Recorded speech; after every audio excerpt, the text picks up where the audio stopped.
മുംബൈയിൽ നാവികസേനയുടെ തോക്കും വെടിയുണ്ടകളുമായി കടന്നുകളഞ്ഞ അജ്ഞാതനെ ഇനിയും പിടികൂടാൻ കഴിഞ്ഞില്ല. തോക്ക് മോഷ്ടിച്ചതിന് പിന്നിൽ ഒന്നിലധികം പേർ ചേർന്ന സംഘമാണ് എന്നതിന് തെളിവുകൾ പോലീസിന് ലഭിച്ചു. തോക്ക് മോഷ്ടിച്ച ശേഷം അത് കടത്തിക്കൊണ്ടുപോകുന്നതിന്റെ CCTV ദൃശ്യങ്ങൾ ഇന്ന് പുറത്തുവന്നു.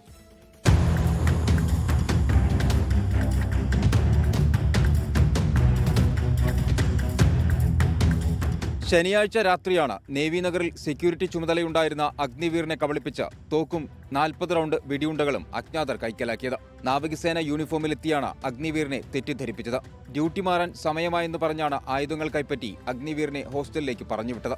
പിന്നീട് ആയുധവുമായി അജ്ഞാതർ കടന്നുകളയുന്ന CCTV ദൃശ്യങ്ങളും പുറത്തുവന്നു. തോക്ക് സഹായിക്ക് എറിഞ്ഞു നൽകുന്നതും ദൃശ്യങ്ങളിലുണ്ട്.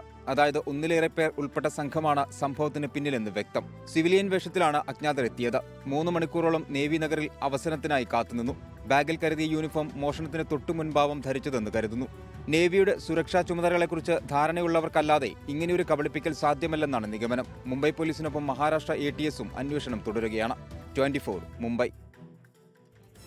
ലോകത്തെവിടെയായാലും ഏത് സമയത്തും 24 വാർത്തകളും ഓഗ്മെന്റഡ് റിയാലിറ്റി പാക്കേജുകളും എക്സ്പ്ലെയിനറുകളും വിശദമായി കാണാൻ ഞങ്ങളുടെ YouTube ചാനൽ നിങ്ങൾക്ക് സബ്സ്ക്രൈബ് ചെയ്യാം.